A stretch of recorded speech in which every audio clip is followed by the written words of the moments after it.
All right, the button says we're live, so I guess that means we're live. I feel alive because I'm rocking a brand new Rams throwback hat for this a few good minutes segment. I thought I'd come with something special because uh, this is a special a few good minutes because I actually got two guests with me today, and they represent a really interesting partnership that was just announced mid-January or thereabouts. It's between Walmart and Salesforce. And so it's a pleasure for me to have Sunil Kumar, who is representing Walmart, and Rob Garf, who is representing Salesforce, to talk about why these two companies are coming together around helping retailers do more retail in a more efficient manner. So let me say, Sunil, thank you for joining me today. Hey, Brent, really nice to meet you, and thanks for doing this. Absolutely. Rob, it's also a pleasure. As much as I've spoken to so many people at Salesforce, I don't think I've ever spoken with you before.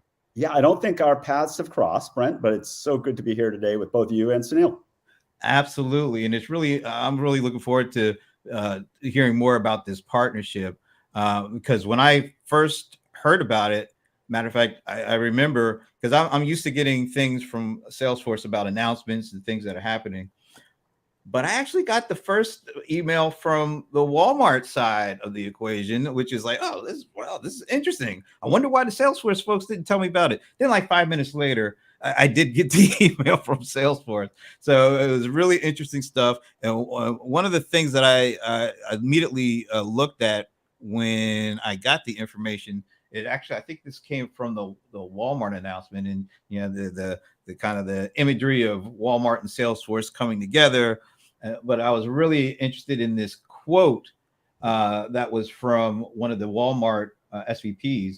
It says, through the partnership, retailers can leverage the same innovative and scalable technologies that power Walmart's pickup and delivery experiences that has enabled Walmart to fulfill over 830 million orders across over 4,700 different Walmart stores. That's a lot of stuff. That's a lot of things being bought. And that's a lot of things getting to the customer one way or the other. So maybe I'll ask each of you to kind of talk about what the partnership is and kind of how it came about. So maybe Sunil, I'll start with you. What is the partnership, and maybe generally speaking, what does it mean to Walmart, and what does it actually give Walmart retailers, or the ability for Walmart to make sure their customers are getting their products and services the way they need to? Yeah, absolutely. I think just if you look at just from a strategic standpoint, the world's largest retailer, Walmart, and then world's largest CRM provider, Salesforce, they're coming together to empower other retailers to provide the best customer experience. So that's really kind of the genesis of what we're trying to do over here. Now, what that means is the retailers who are using Salesforce commerce solutions or order management solutions can easily attach Walmart store fulfillment solution, the same solution that is used by world's largest retailers in their store. So that's really at a very high level what we're trying to do over here with Salesforce. So Rob, look at it from the Salesforce perspective. What are you hoping that this helps your retail customers do? Yeah, well, what we learned throughout the pandemic is that consumer shoppers want a frictionless shopping experience. And that's really what this partnership enables. Certainly at Salesforce, particularly with Commerce Cloud, we are trying to remove the friction from both the digital and omni-channel shopping experience, really break down that friction between inspiration and purchase. But we know so much more has to happen and so much more needs to get right in order to fulfill really that order after the buy button is clicked. And that's what's really exciting is the combination of Commerce Cloud and order management with Walmart Commerce Technologies and GoLocal really allow that seamless experience after the buy button, from packing and shipping and getting it to wherever the consumer wants. So it's really exciting, not only for our joint customers, but also shoppers who are looking for that frictionless experience. Yeah, maybe you could talk about the importance of the overall buying experience, the portion that happens after they are online and click, which is, getting their stuff in a timely manner. How important is that to being good online, having that component right?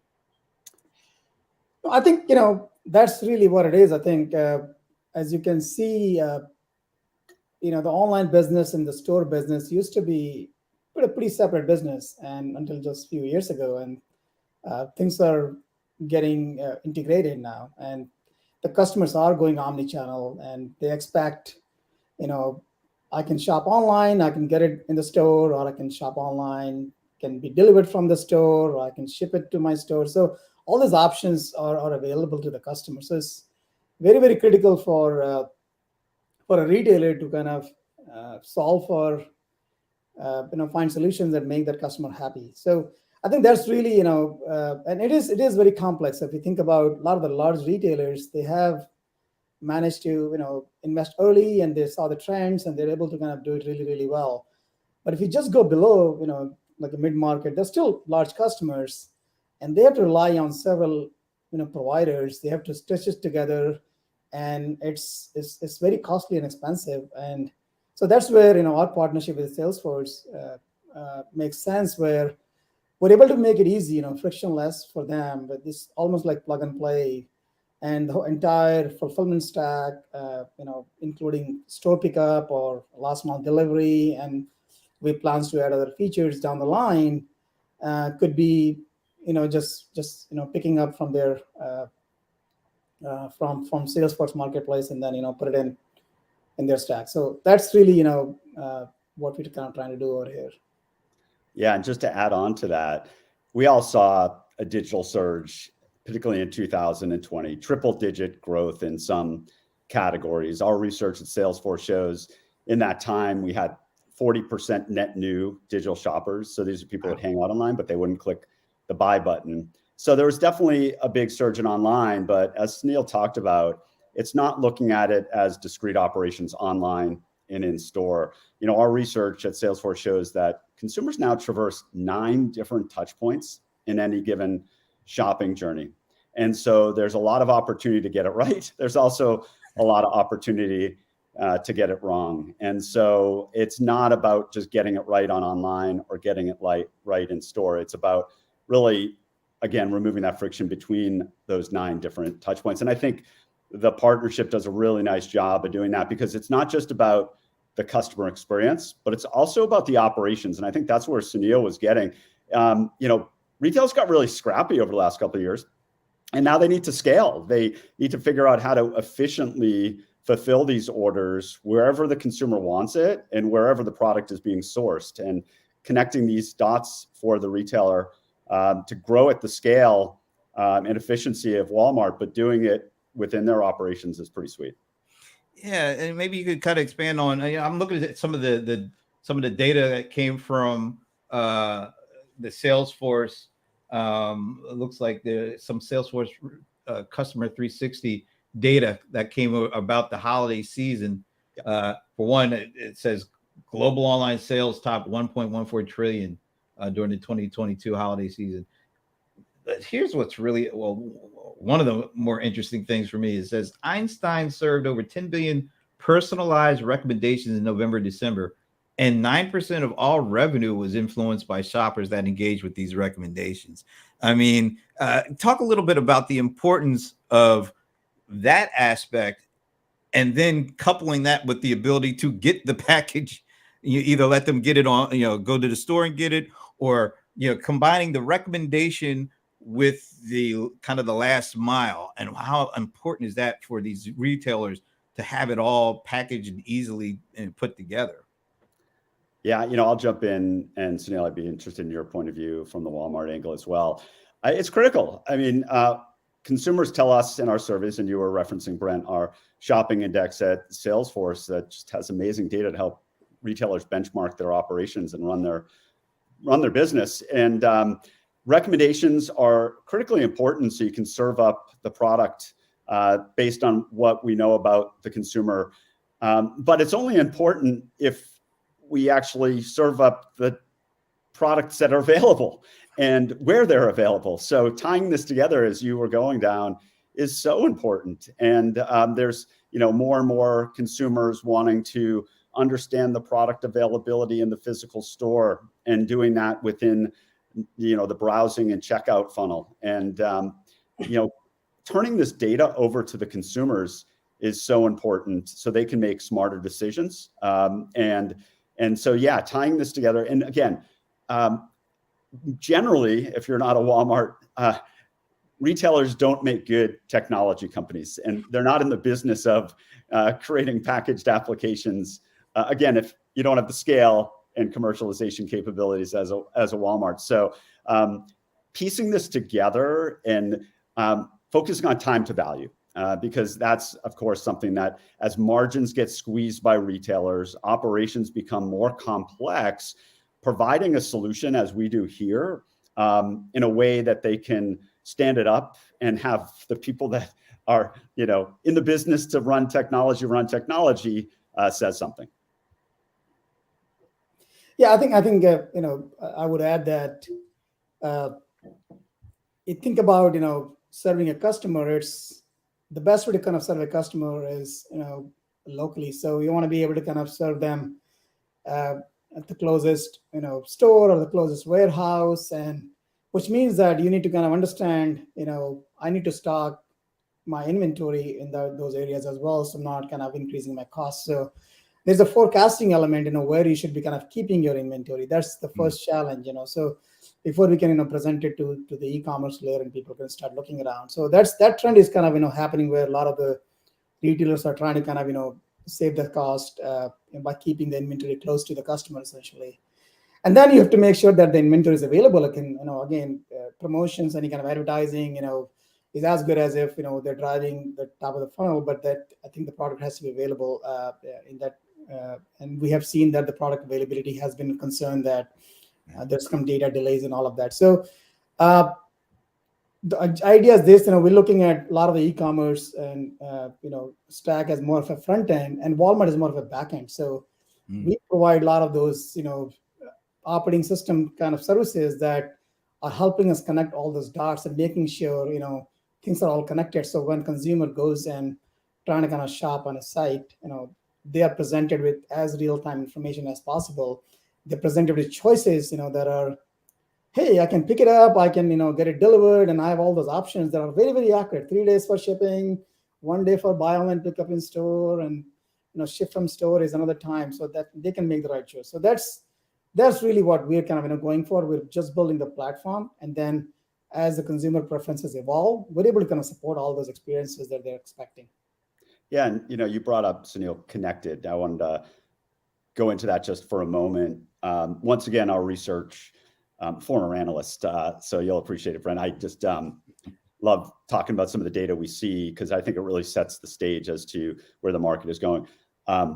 Retailers on average have 44 different front-end systems to manage the consumer engagement. That's not counting any of the back office, supply chain, merchandising, product development. And so any way we can connect the systems and simplify is a good thing for retail. And so that's, a driver in part of this partnership is not only providing these omnichannel capabilities, but simplifying and not trying to create complexity to an already complex tech portfolio that most retailers are running. So I know personally as a consumer,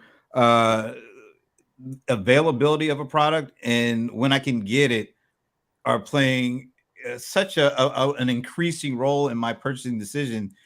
It may be 5%, a little bit more expensive, but if I can get it today, or if I can go and pick it up today versus having it delivered, in 2 days, I'm doing that. How does this partnership help retailers pull that all together and present it in a way that their customers can make an informed decision, can feel good about it, get the experience that they're expecting, and then feel good about coming back and doing it all over again?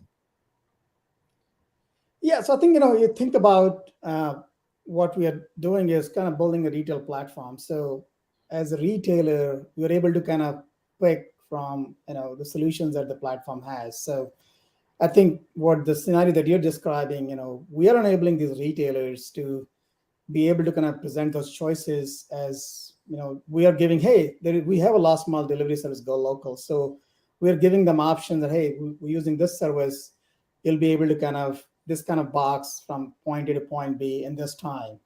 And we're providing, we have integrated into their inventory management, so we can say, hey, this is available, and then available at your 43 out of 1,000 stores. Then these are the pickup points that the customer can pick up from. So we are connecting and then align in a way that they can build all those experiences, and which is actually pretty easily to provide those options that the consumers are looking for. And you're right, I think we are at that point where we can pay a little bit more. So, but then we can get the item today or tomorrow or the weekend and whenever we need, essentially. So that's really driving a lot of the decisions. It's all coming from consumers' expectation. We are just serving as a sort of like a retail platform that, hey, you can build all these experiences. Yeah, and Brent, to your point, or question, I should say, and I liked how you referenced it, Sunil, as a retail platform. What this partnership is providing retailers and brands is transparency and control. And so the transparency is allowing the consumer to understand, as Sunil talked about, where the products are and if they're in stock. And then it's control, because then the consumer can decide, as you said, Brent, the priority for you might be paying a little bit more, but getting it faster. In some cases, it might be waiting a couple of days and get it in a more sustainable way. Or it could mean that, okay, I can wait a little while because it's for an occasion in a couple of weeks and I'll pay less for shipping. And so first, providing that transparency around inventory visibility, and then providing that control to allow the consumers to make the choice of how and when to get it delivered. And this combination, from the shopping experience online through Commerce Cloud and order management to the fulfillment of that order from a local store after the buy button is pressed, really streamline that, again, through transparency, control, and choice. So what do the retailers who take advantage of this combination, what do they need to do to be prepared to actually take advantage of this combination? Because I'm assuming, people may see this and say, oh, this is great, this is what I want. And then when they get involved, they're like, well, I really wish I had done this first, or I really wish I had prepared this. What are the things that they need to really have nailed down before they can take full advantage of this? Yeah, do you want to jump in, Sunil, or should I?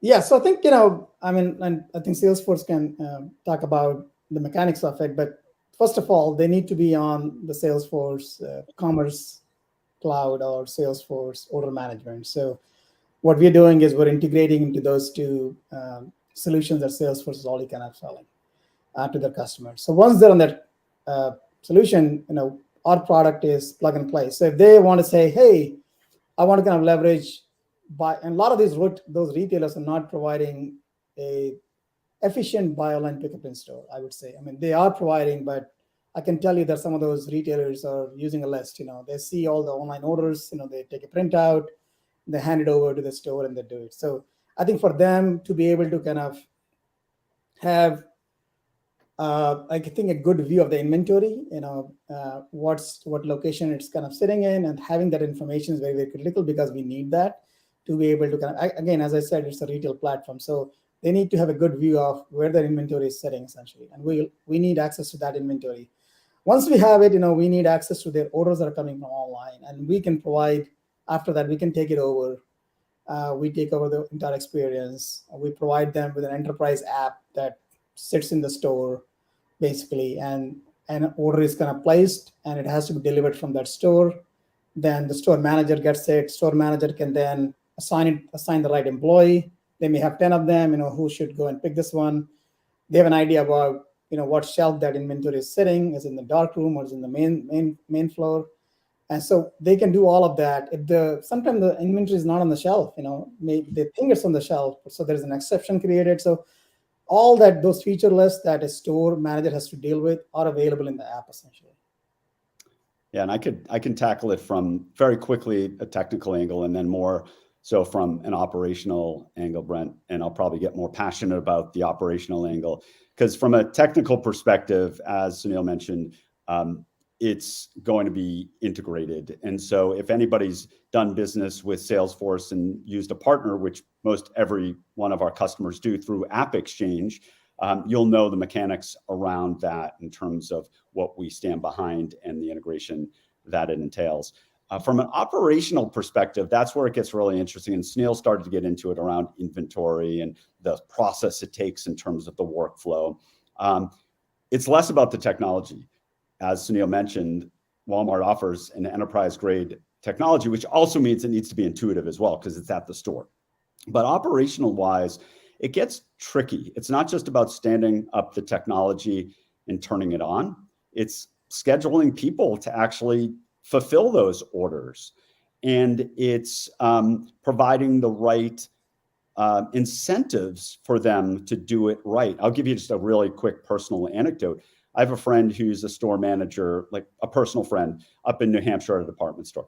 And their mandate from head office is to prioritize buy online, pick up at store orders. The challenge she has is, first of all, she's about 33% below her hiring plan because it's so tough to find people and retain people. But also what that suggests is the customers who come into the store who want to actually talk to people and have service and ask questions about the product and use a fitting room, they're basically telling the associates, don't do that because you have to prioritize the online orders. So it's tricky, but you have to give the space, right? And have the time to be able to fulfill these orders.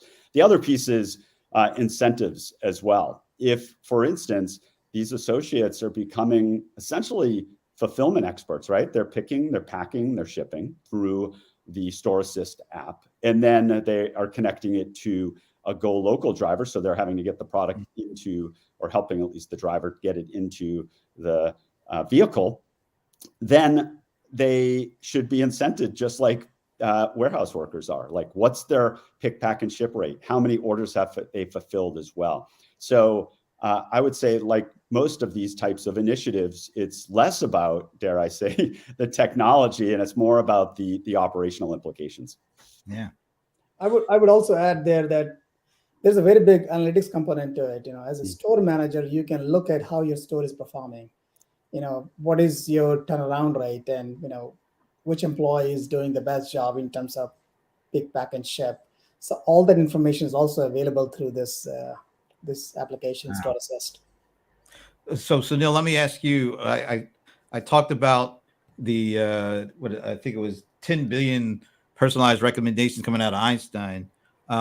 When you talk with your retail customers or businesses that are part of your using your services, do they talk about that component, being able to get a little bit more, how can we get more of the right things in front of the people coming to our online storefronts, and being able to leverage the power of analytics to know what to put next to something in order to increase the likability of selling more, or are they still kind of focused on the meat and potato aspects of things? No, I mean both. I think they do to ask us, hey, how can we kind of do a better job of presenting a product in front of the customer, that's driving sales. I think so that there's always a sales angle. How can we grow our sales? And there is another angle. Hey, how do we really be operationally very, very efficient so we can do it with fewer people? We can remove mistakes, and we can have enhanced customer experience. We don't want to kind of have customers wait longer than it needs to be. So all those things are more operational. So I think the current partnership is focused more on reducing that friction so they can operate better and save costs. But we are working on other opportunities which are more around at the front of it, before the customer kind of comes to your store. What needs to be presented to them? Where you want to kind of keep in your inventory, so you're reducing your cost anyway. So you have a good understanding of the demand in the local markets and the local stores, so you can stock it properly. So those are more in the future, but right now we are focusing more on how to make the stores more operational operationally more efficient and effective. Awesome. This has been a great conversation. So I'll just ask each of you. Maybe I'll start with Rob. What do you want Salesforce commerce customers to get out of this partnership? Well, I want them to realize that there are commercial grade products available to help really balance the driving brand loyalty, which we're all trying to do. There's a lot of switching of loyalty happening over the last couple of years with operational efficiency, and beyond the technology, which I think provides, as Sunil mentioned, a retail platform to not only break down the friction between inspiration and purchase, but also break down the friction between purchase and whatever you want to say, fulfillment, procurement, or getting the product if you're the consumer, and thinking about ways to how to balance that brand loyalty and operational efficiency. I think this partnership really hits the nail on the head. Sunil, what do you want Walmart sellers, your selling partners, what do you want them to get out of this relationship? Well, look, I think we know Salesforce is leader in providing e-commerce software to their brands and retailers, and the customer base that they're serving kind of fits the profile that Walmart Commerce is looking to go after. So it's a win-win situation. Salesforce is going to be adding fulfillment capabilities for their customers, and basically keeping that customer engaged in their ecosystem. And Walmart Commerce will be able to kind of go and distribute to a key segment that they represent. So that's really at a very high level. But also we if you think about it, like at a 30,000 feet level, we're doing this because we also want to increase customer touch points and acquire new customers, actual customers, and providing technologies to these retailers through Salesforce allows us to reach to a broader base. They may not be buying goods from us, but they're buying technology from us. So these merchants and these retailers eventually become a channel for us in the long run. So they're that objective as well. In some instances, they may come back to Walmart, to pick up an order. And so there's more than just this partnership that we're trying to kind of get out of. All right. So this has been a great conversation. I really appreciate you both joining me today. I have one last question I ask all my guests, and I've been feeling the pressure. I don't know if we're going to make it through this. Knowing where Rob lives, and apparently where Sunil went to school, this may be a rough one for me. So we'll see. We'll see. I'm wearing a Rams hat, and I've lost 2 Super Bowls to one team that I still have gone over. Anyway, so my last question, I'll start with Sunil, and then I'm going to end with Rob, which may be a really tragic way to go about this. But do you have a favorite NFL team? Niners. Okay, so that wasn't bad. We are ancient rivals, the Rams and the Niners, but you have not cost me 2 Super Bowls, so I use my contempt for another team, and now I have a feeling my contempt is about to come out. All right, so Rob, where are you located again? Oh boy. I wonder how I can sidestep this question. I want to be I feel like I've been an okay guest so far. It's been a great conversation. So, I am right outside Boston in Massachusetts. Right outside Boston. Okay, so do you have a favorite NFL team? Well, yes, I do.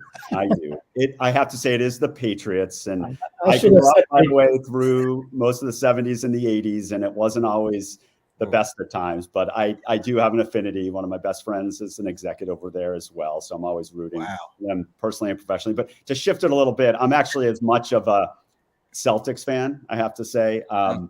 Fun fact, I actually senior year of college was an intern for the Celtics, and it was the year they were shifting from the old Garden to the new Garden. So it was a lot of fun. So I'm as most of us are in Beantown, a big sports fan. Yeah, those are some great stories. And unfortunately, I will never speak to you again. No, just kidding. Usually I don't kid about that, but I appreciate the conversation the 3 of us just had. And I I really appreciate you guys taking time to explain the relationship and so get a little bit more understanding. I think it's a win-win. I know, I think, Sunil, you said, I see this as at least a potential, if not already a win-win for retailers, because there's so much coming at retailers today, and to be able to have partners that kind of allow them to hand off the things that they're not truly core to their business, so that they can then really focus in on the core. I think that can only be a help to them going forward as more and more things come at them. So I would love to maybe look, 6 months, a year down the line to see how things have progressed with the partnership. Maybe come back again. I'll prepare myself for talking to a Patriot fan again, and and learn more about what's happening, because I think this is really important. Awesome. Thank you. Thanks for your partnership, Sunil, and thanks for having us, Brent. Absolutely. Absolutely. And thank you for joining me. And I will see you tomorrow on the CRM Players. In the meantime, have a great rest of the day. Thanks. Take care.